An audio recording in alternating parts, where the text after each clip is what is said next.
l'effet des tempêtes d'hiver, des pans entiers du littoral disparaissent en quelques semaines.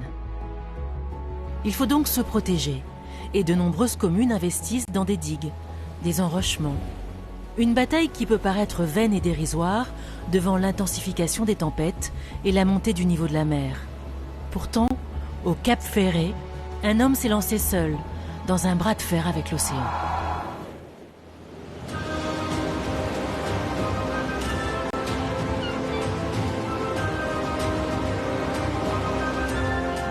C'est le plus grand ouvrage d'art privé d'Europe. 450 mètres de long, 100 mètres de large à la base. Une immense muraille de pierre et de matériaux divers posés sur le sable qu'il faut sans cesse entretenir. Au Cap Ferret, on parle de la digue de Benoît, comme on dirait la pyramide de Toutankhamon ou la muraille de Chine. L'ouvrage, monumental, est en effet l'œuvre d'un seul homme qui a consacré sa vie à défendre son terrain contre les assauts de l'océan.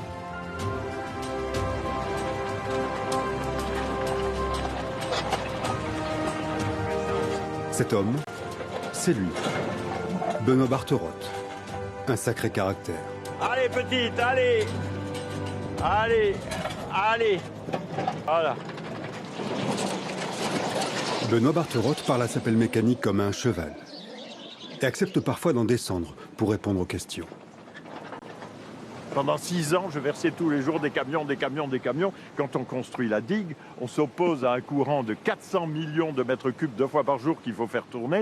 Là, c'est pas la peine d'y aller avec 3 ou 10 camions par jour. Il faut y aller avec un maximum de camions. C'est pour ça que j'avais besoin d'espace. Et le maximum que j'arrivais à faire, c'est 60 camions par jour.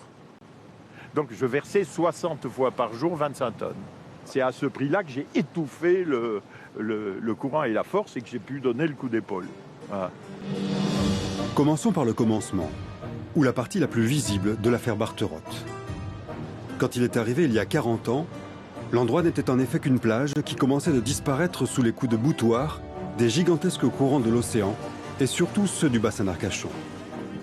Son terrain est en effet à la pointe de la pointe, juste en face du plus grand chenal du bassin et à la sortie de ce qu'on pourrait considérer comme un entonnoir pour les millions de mètres cubes d'eau au moment de la marée descendante, 2 fois par jour. S'il ne faisait rien, il serait submergé. Jour après jour, semaine après semaine et mois après mois, Benoît fait venir des camions chargés de tonnes de cailloux qu'il déverse dans l'eau. Il ne peut pas partir. Du jour au lendemain, son terrain peut être englouti. Il faut savoir que l'État avait prévu d'endiguer, mais la condition, c'était qu'on accepte des projets immobiliers faramineux. Depuis l'embouchure de la Gironde jusqu'aux rives de l'Adour, toute la façade là de sable, il fallait la bétonner pour faire le bronze-cul de toute l'Europe. Et là, on est en 1970 à peu près. Et on dit, voilà, on va faire un port de 1000 anneaux qui va passer à 1500. On va mettre 300 immeubles ici et il n'y a aucun problème. Et à ce moment-là, évidemment, nous, c'était le ciel qui nous tombait sur la tête. C'était le plus grand des malheurs. Et là, évidemment, on s'est opposé au projet. Voilà comment on s'est retrouvé dans une situation où les aménageurs de tout poil, y compris du ministère de l'Équipement, nous ont dit, vous les Indiens, en gros, vous n'aimez pas les équipements, hein. Bon, eh bien, la digue, vous allez vous la carrer dans le cul, vous allez vous la faire vous-même. On peut effectivement s'étonner que ce ne soit pas l'État qui conduise ce genre de travaux. Mais dans la loi, ce sont les propriétaires et riverains qui doivent entretenir leurs traits de côte. Alors Benoît Barterotte s'y est collé. En 2013, l'État lui a finalement donné raison et reconnu sa digue d'utilité publique. Derrière chez lui, ce sont 70 maisons qui auraient été submergées s'il ne s'en était pas occupé.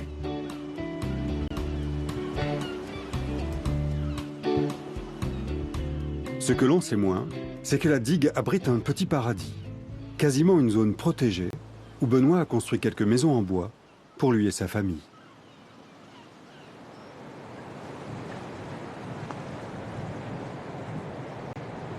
Ouais, tu vois, la grande cabane, elle s'est arrêtée là.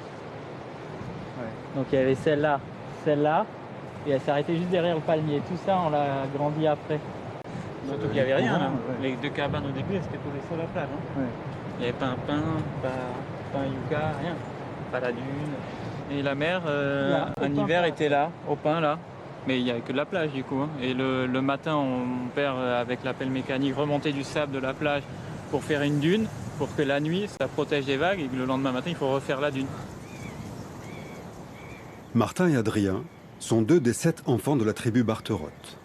Ils ont grandi sur la plage comme des Robinson et se sont construits eux-mêmes leur cabane dès qu'ils ont eu 12 ou 13 ans. Bon, parce que tu vois, comme tu peux voir, c'était la cabane, mais une vraie cabane. T'as pas de les joints dans les planchers, tu vois, là c'est le vent qui souffle et ça fait bouger les draps. Voilà, donc tu vois, les planches là, c'est un caillebotis, c'est-à-dire dessous il y a le sable. Donc moi l'hiver, quand je dormais là, il y a quand même des fois où il peut faire froid. T'as le drap qui fait comme ça quand il y a du vent, parce qu'on est plein sud en plus là. Et du coup, tu te levais le matin, il faisait la même température que dehors, quoi. Mais au final, on n'a pas du tout souffert et c'était même génial, puisque j'ai jamais été si peu malade que quand je dormais dans cette cabane. Mais voilà, non, j'étais là, il y avait un petit feu là, et les devoirs là, enfin, qu'est-ce que tu veux de mieux? Il n'y a carrément pas de chauffage. Là, je sais pas si tu vois, mais enfin, c'est... On a envie d'aller à l'école quand on vit dans des coins comme ça? Pas forcément. Moi, personnellement, je suis pas allé beaucoup. Non, mais l'école était à côté, c'est pas non plus quand tu sais que tu reviens tous les soirs ici. Finalement, moi, je suis resté ici jusqu'à mon bac.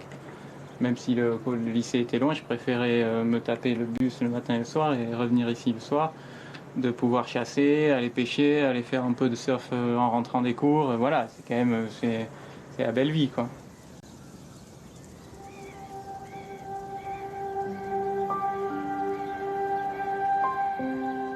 Nus sur la plage, au milieu d'un chantier permanent, la peur que la maison soit embarquée dans la nuit, mais avec des outils et une adresse manuelle dont on sait qu'elle peut nous sauver, les enfants grandissent, bricolent, fabriquent des meubles et des cabanes. Leur père leur a dit, il n'y a pas d'harmonie sans bagarre, il n'y a pas de liberté sans travail. Ils ne l'oublieront jamais.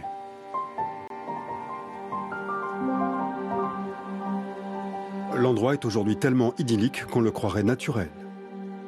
C'est l'homme qui a pourtant littéralement composé arbre après arbre, construction après construction, un nouveau paysage. Alors là, par exemple, c'est la cabane qui était suspendue sur le vide. La cloison du milieu avait explosé parce qu'elle avait la pression, puisque la cabane faisait ça et qu'elle était en bois. Ici, les premiers camions déversaient là en reculant.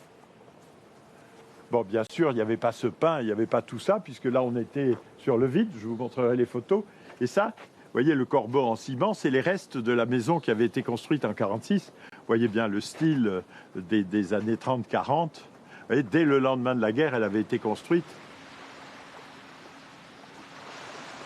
Et là, vous voyez, elle était tombée à l'eau. Là, vous étiez suspendu sur le vide et l'eau coupait comme ça. Voilà, là, vous étiez dans l'eau. Il y avait des vagues ici. Et là, les 3/4 de la maison qui auraient traversé cette roue, ce chemin, et sont tombés à l'eau.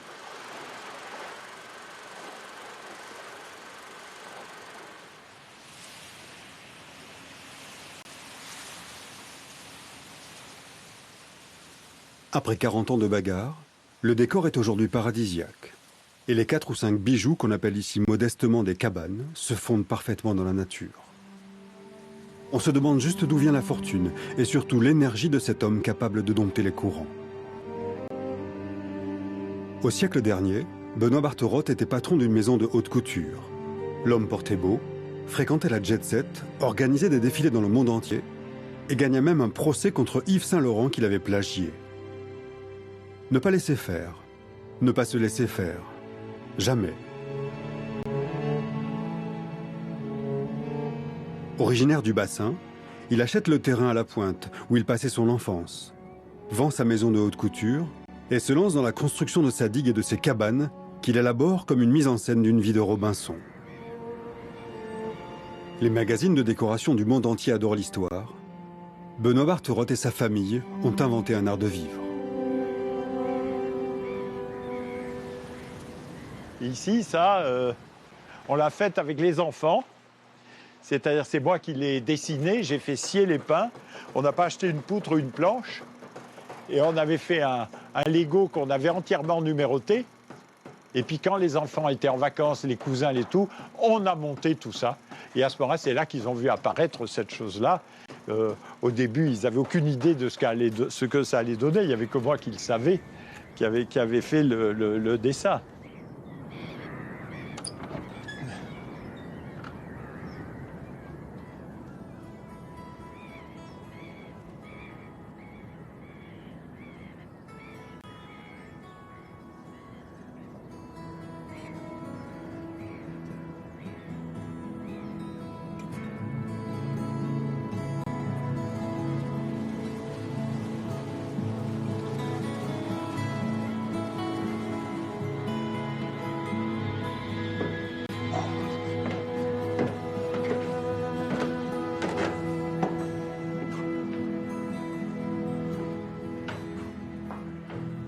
J'aime bien qu'on ait ces trouées comme ça. Beaucoup de gens croient que la mer, il faut la voir entière, quoi. Mais non, à ce moment-là, il faut aller sur un bateau et on va la voir entière. Non, non. Ici, ce qui est très amusant, c'est de voir des trouées à travers la végétation.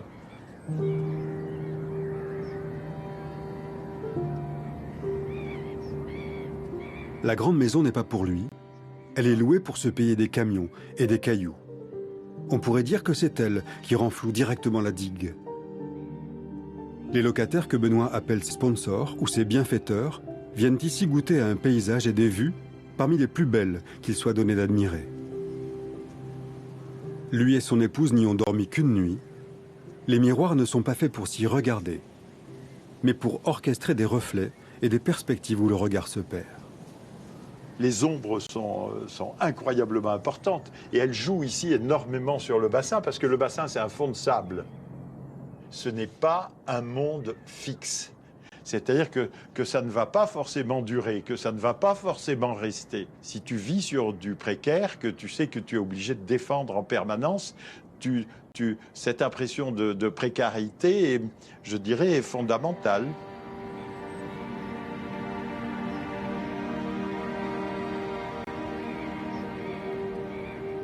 Benoît Barterotte est passé des défilés de haute couture aux défilés de camions et à la poésie de la précarité au prix d'un effort colossal. Les chiffres sont monumentaux. Chaque camion, c'est 300 € engloutis. Ils sont mis dans les boîtes à chaussures que vous voyez là, donc on remplit. C'est l'histoire d'un homme tellement amoureux de son coin qu'il a offert sa fortune à l'océan pour y rester. Voilà. Ah ben, chaque camion, chaque fois 21 tonnes, c'est un bon. Une boîte, pour la remplir, il faut à peu près 2-3 ans. Donc, il y a 3000 bons dans une boîte, puisque je mets en gros 1000 semi-remorques par an. Vous voyez, là, c'est un autre transporteur qui s'appelle Saint-Martin. Vous voyez, là, enfin, vous voyez, c'est par milliers que vous avez des bons. Donc ici, c'est des norias de semi-remorques. Et ça, c'est pour l'entretien. C'est-à-dire 1000 camions par an, c'est pour l'entretien. Pour faire la digue, c'était plutôt 40-60 camions par jour. Voilà.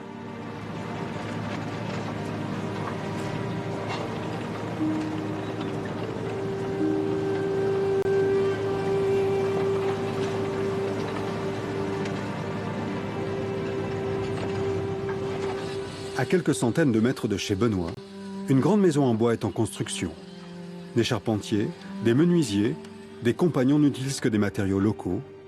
C'est un des chantiers en cours de la société Barterotte et Fils.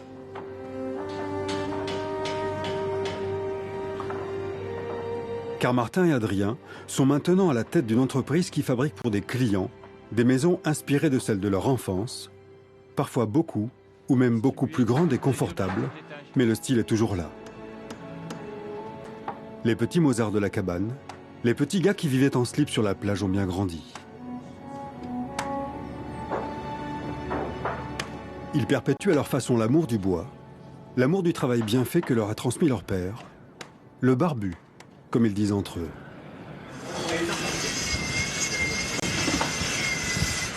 Nous, comme on a grandi dans ces cabanes et qu'on trouvait ça très adapté à ici, on voulait en faire profiter les autres et il y a eu cette demande au moment où on a monté l'entreprise et c'est ça qui a fait ce lancement qui nous a permis de nous développer puisqu'on a fait la première cabane, c'était pour le voisin à la pointe de chez nos parents et après ça s'est su, on a fait une deuxième, une troisième, une quatrième et c'est ça qui est génial aujourd'hui.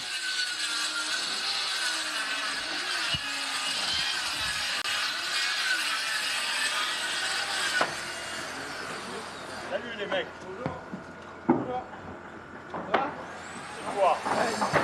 Ça va?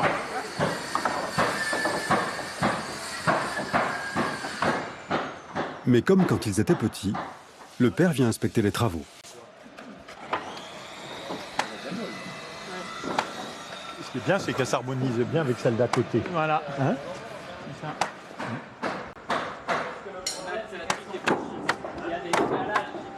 C'est la première fois que vous laissez un espace ouvert aussi grand. Aussi grand, ouais. Ouais, mais aussi grand, chez Francis, c'était quand même assez haut, mais c'était plus... J'en pense qu'elle est harmonieuse.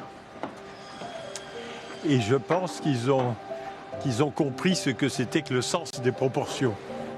Dans ce qu'on a transmis, on en prend, on en laisse évidemment. Chacun est libre d'en prendre et d'en laisser. Hein? Ben enfin, je suis très fier de ce qu'ils font. Voilà. Benoît est content.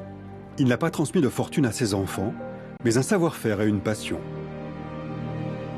Le long de la côte, des villages de pêcheurs ou d'ostréiculteurs maintiennent encore de l'habitat modeste. Des petites maisons, des chais, des ateliers au bord de l'eau. Sur ces espaces protégés, on ne peut pas construire. Mais les clients de Martin et Adrien achètent parfois un terrain juste à côté, sur lequel ils se font faire une maison, comme celle-ci par exemple. Un petit écrin niché sur la dune avec vue directe sur le bassin.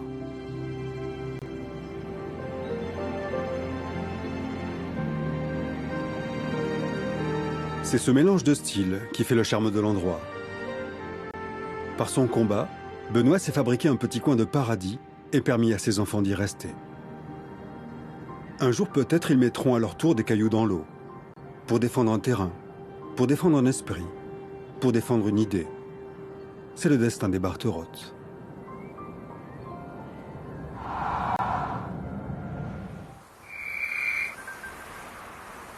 La puissance de l'océan réserve parfois des surprises. Dans l'embouchure de la Gironde, la rencontre